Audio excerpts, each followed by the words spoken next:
हमारे पास यहाँ पे मुख्तलिफ तरह की थीम्स आ गई हैं। तो यहाँ पे आप अगर किसी थीम को सर्च करना चाहते हैं तो यहाँ पे थीम को सर्च भी कर सकते हैं। अगर आपने थीम कहीं दूसरे रिसोर्स है जैसे गूगल पे सर्च करके डाउनलोड करके अपने सिस्टम में रखी हुई है या जिस तरीके से, तो आप वहाँ यहाँ से थीम को जो है वो अपलोड भी कर सकते हैं। जैसे आप यहाँ पे क्लिक करेंगे, यहाँ से आपने चूज़ फाइल करनी है और जिस लोकेशन में आपने जो है वो थीम रखी होगी वहाँ से आप इसको चूज़ भी कर सकते हैं। और चूज़ करने के बाद आपने जस्ट जो है वो ओपन कर लेना है। जैसे कि यहाँ पे अगर कोई थीम अभी फ़िलहाल जो है वो मैं इसको यहाँ से कैंसिल कर रहा हूँ। हम लोग स्टेप बाय स्टेप हर चीज़ को चेक करेंगे, लेकिन उससे पहले हम लोग एक थीम जो है वो इंस्टॉल कर लेते हैं। यहाँ पे आस्ट्रा थीम है। अगर आपको यहाँ पे थीम सामने नज़र नहीं आ रही तो आप लोग यहाँ पे आके आस्ट्रा सर्च करेंगे तो वो थीम आपको यहाँ पे शो हो जाएगी। यहाँ पे आके आपने जस्ट थीम का नाम लिखना है और इंटर बटन प्रेस करना है। आपको यहाँ पे थीम शो हो रही है तो आप जस्ट इस थीम के ऊपर क्लिक करते हुए इसे इंस्टॉल कर लेंगे। यहाँ पे मैं इंस्टॉल बटन के ऊपर क्लिक करता हूँ। यहाँ पे थीम इंस्टॉल हो गई है। यहाँ से हम लोग जस्ट एक्टिवेट पे क्लिक करते हैं। हमारी थीम जो है वो यहाँ पे एक्टिवेट हो गई है और हम लोग प्लगइन के ऊपर चलते हैं और यहाँ से एक प्लगइन भी इंस्टॉल कर लेते हैं। हम लोग जो है यहाँ पे सारी चीज़ों का इंट्रोडक्शन जो है वो एक वेबसाइट के साथ करेंगे। तो मैं यहाँ पे प्लगइन पे क्लिक कर लेता हूँ। हमारे पास पहले से प्लगइन भी यहाँ पे अवेलेबल है। हम लोग अभी इनका यूज़ यहाँ पे नहीं करेंगे। हम लोग डायरेक्टली जो है वो ऐड न्यू पे क्लिक करते हैं।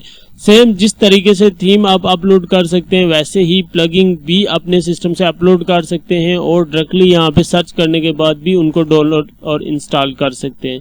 ये हमारे पास जो है वो प्लगइन आ गए हैं। तो यहाँ पे मुझे एक स्टार्टर प्लगइन की ज़रूरत है। तो मैं यहाँ पे स्टार्टर प्लगइन जो है वो लिख लेता हूँ। जैसे मैंने यहाँ पे स्टार्टर लिखा है, ये हमारे पास स्टार्टर टेम्पलेट एलिमेंटर वर्डप्रेस जो है वो यहाँ पे आ गया। तो मैं इसे जो है इंस्टॉल कर लेता हूँ। ये हमारे पास स्टार्टर टेम्पलेट जो है ये भी यहाँ पे इंस्टॉल हो गया। तो मैं इसे एक्टिवेट कर लेता हूँ। ये हमारे पास स्टार्टर टेम्पलेट जो है वो एक्टिवेट हो गया। तो मैं यहाँ पे सी लाइब्रेरीज के ऊपर क्लिक कर लेता हूँ। जैसे आप सी लाइब्रेरीज के ऊपर क्लिक करेंगे आपके पास इस तरह की विंडो आ जाएगी। आपने जो है वो बिल्ड योर वेबसाइट के ऊपर क्लिक कर देना है। तो जस्ट मैं यहाँ पे क्लिक करता हूँ।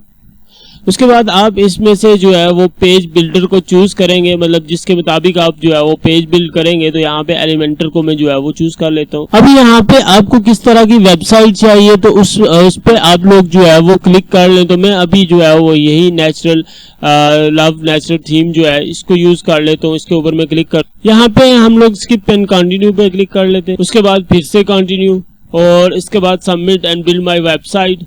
ये सारे प्लगइन जो है वो ऑटोमेटिकली इंस्टॉल करेगा और जो भी रिक्वायरमेंट फॉर्म्स वगैरह जितने भी प्लगइन इसको रिक्वायर हैं वो सारे ऑटोमेटिकली इंस्टॉल करेगा और ये यहाँ पे थोड़ा सा टाइम लेगा। ये हमारी वेबसाइट जो है वो बिल्ड हो गई है। बहुत ज़्यादा इजी मेथड है जिसके साथ आप एक ब्लॉग जो है वो क्रिएट कर सकते हैं। तो हम लोग इसको विजिट कर लेते हैं। यहाँ पे मैं जस्ट व्यू करूँगा।